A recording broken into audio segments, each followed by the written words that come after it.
Speaking of spandex, Thank you, I hear thank the you. crew of DM2 is going to be up there for a while. Thank you for getting us out of here. Jeez.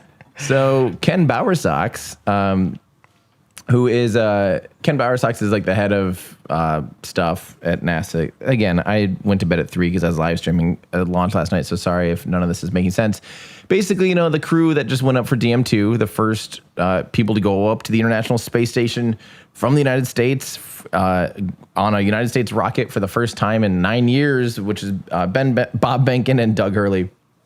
Their amount of time they're going to be up there really was unknown. They're just like, they're just going to go up there until they're done, I guess. But now Ken Bowersox, who's the acting associate administrator, there we go, for NASA's human exploration. And this is recently because what's his name just got let go recently. Okay, whatever. Anyway, they're basically saying they're thinking they're going to come down in August now. So that is like the full mission span, the full 100+ days that they were thinking that it could be able to go up and do it. So I guess that means things are going well. And the only limiting factor really was crew overlap and crew schedules, but also there is there's something with the solar panels about how long they could stay on station that they're kind of keeping an eye on, like oxidization of the solar panels or something like that. But it sounds like they're going for like all the way until they're going to keep them up there until August, and then at that point, Crew 1 will go up, which is going to be a 4-person crew on the next one already. So, and they have another capsule, or? Yes, they'll be flying on a brand new capsule. Oh.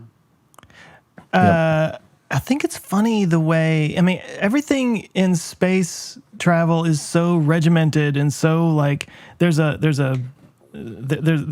bullet point for everything, Mm-hmm. Like even it took them 2 hours to get out of the capsule into the space station because of all the procedure they had to go through and everything. And then like once they get into the space station, we're thinking August maybe, maybe I don't know. We'll see.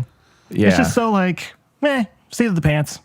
Yep. It is very unusual to really not have a defined time on station ahead of time. Scope of the job or whatever. Yep. I wonder how they factor in just the human element of that. Like humans, we're not machines, right? As much as we can try to adhere to a schedule, something's gonna slip out of your hand and take an extra 30 seconds or a minute or something, Like how do they bake in time for screw ups, basically? Yeah. I don't know. I don't want to be the person that's in charge of all the schedule stuff. But their days are scheduled down to like everything, like you said. Yeah. I've heard that from astronauts where they're like, people have asked in interviews, how do you keep from going a little bit crazy, being cooped up in a tin can for months at a time? And they're like, you're constantly working. Yeah. Like there's never a downtime. Yeah. Yeah. Very, very, very little downtime. And the other thing too to remember is it basically takes a crew just to keep the space station alive.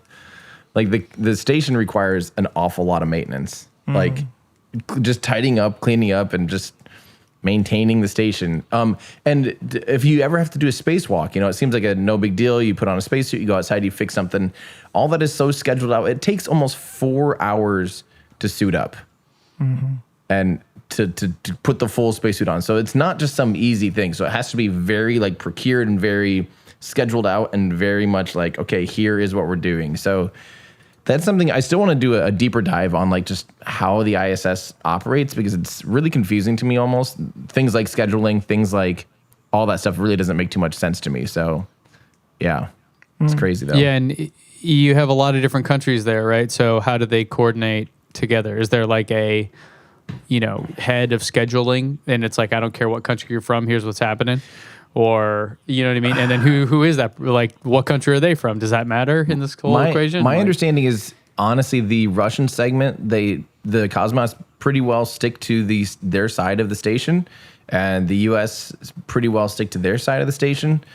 They're obviously physically joined and they share a lot of assets, but my understanding is that they're almost like two separate crews. Or doing, their own kind of things up on station. Interesting.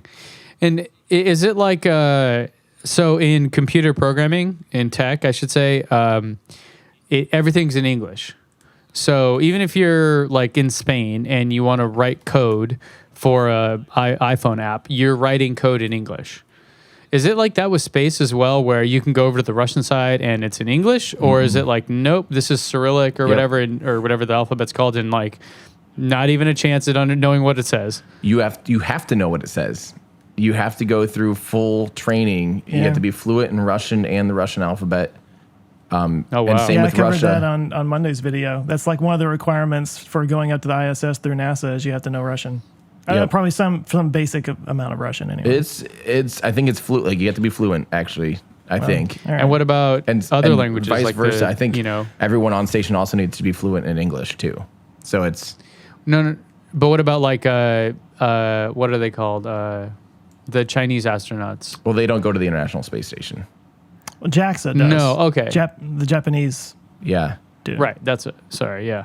But there's other countries there than just Russia and the U.S. Right. And all those would be required to speak English and Russian.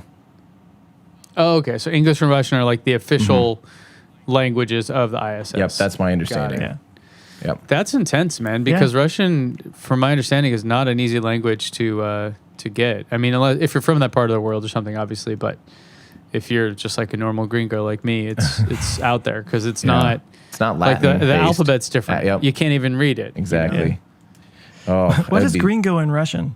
I have no. Yeah, that would be hard. That would really be hard. I Comrade. think. Yeah. How do you say Russian in Russian? That's always the funny thing. Yeah. Right? Like, why do we call Deutschland Germany? Like, that makes no sense to me. Like, or we should call it what they in call Spanish, Alemania. I actually have wanted for a while to do a project where I just basically get people from every country in the world to say the name of their country the way they say it. And see if I can get every country in the world on there at some point. I think that'd be... That's a lot. Yeah. This is my argument, my now number one response when people say, it's Tesla, not Tesla. I'm like, yeah, it's Mexico. It's not Mexico. Hey guys, thanks so much for watching this clip from our show. If that's just not enough for you and you want to watch the full episode, you can go to olfpod.com/YT. And if you want more from us, you can consider becoming a Patreon member where you'll get early access to episodes. You can join our awesome community. You can actually watch us record live and get your name in the credits by going to olfpod.com/Patreon. So thanks everyone for watching. Check back every Friday for new clips here and new episodes on the main channel. Thanks, everybody.